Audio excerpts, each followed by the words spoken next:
মূলত আমাদের দলের সবগুলো সাইডে আমরা বিবেচনা করেছি। ব্যাটিং বোলিং এখানে আপনার ভ্যারাইটিস আছে, লেফট আর্ম স্পিনার আছে, ফাস্ট বোলার আছে, লেগ স্পিনার আছে, ভালো দু একজন অলরাউন্ডার আছে। সো সব দিক বিবেচনা করেই দলটা গঠন করা হয়েছে। এশিয়া কাপের টিম থেকে খুব একটা চেঞ্জেস নেই, শুধু দুটো চেঞ্জেস আছে। সো সেই দিক থেকে আপনার আমি বলবো এশিয়া কাপের কম্বিনেশনের উপরে বেস করেই টিমটা হয়েছে। টু বি অনেস্ট, আমার টিম আমি যতটুকু জানি, দেখেছি এবং বুঝি, সেখানে আমাদের ব্যাটিং বোলিং ফিল্ডিং তিনও দিক থেকে আমাদের মেয়েরা অনেক স্বাবলম্বী এবং ভালো পারফরমেন্স করার মতো ক্যাপাবিলিটি রাখে।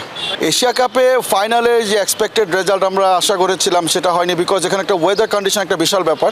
এখানে খুব আনপ্রেডিক্টেবল, হঠাৎ করেই বৃষ্টি হয় এবং ফাইনালের আগের দিন অনেক লম্বা সময় ধরে বৃষ্টি হয়েছে, যেখানে উইকেটের একটা বিশাল অবদান ছিল। বলবো যে বল টার্ন হয়েছে কিছু, শুধু টার্ন না, বেশ আনপ্রেডিক্টেবল কিছু অ্যাক্টিভিটিসও ছিল ইনিশিয়ালি। সো ওয়েদারটা একটা বিশাল ফ্যাক্টর মূলত মালয়েশিয়ার আপনার কন্ডিশনে।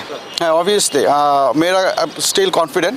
আমাদের ওয়ার্ল্ড কাপ প্রস্তুতির আগে আমরা শ্রীলঙ্কা যাচ্ছি 2 তারিখে। আমাদের ওখানে 4টা শ্রীলঙ্কার সাথে প্রস্তুতিমূলক ম্যাচ আছে এবং আশা রাখি ওয়ার্ল্ড কাপের আগে ম্যাচগুলো যথেষ্ট আত্মবিশ্বাস জন্মাবে মেয়েদেরকে, এবং সেম কন্ডিশনে যেহেতু খেলা, ওরা সেই কন্ডিশনে ভালো করবে বলে বিশ্বাস করি। এক্সপেক্টার সবাই এক্সপেক্ট। আমার কাছে আমার যে পেস বোলিং ইউনিটটা আছে, দে আর ডুইং গুড। আমার ভ্যারাইটিস আছে, আমার আপনার লেগ স্পিন আছে, ও খুব ভালো পারফর্ম করছে। টপ অর্ডার ব্যাটসম্যানরা রান করছে, মিডল অর্ডাররা তারা আরেকটু যদি ফর্মে আসে তাহলে টিম আমার সব দিক থেকে বিবেচনা করলে অবশ্যই আমরা ফাইনাল খেলার প্রত্যাশা করি।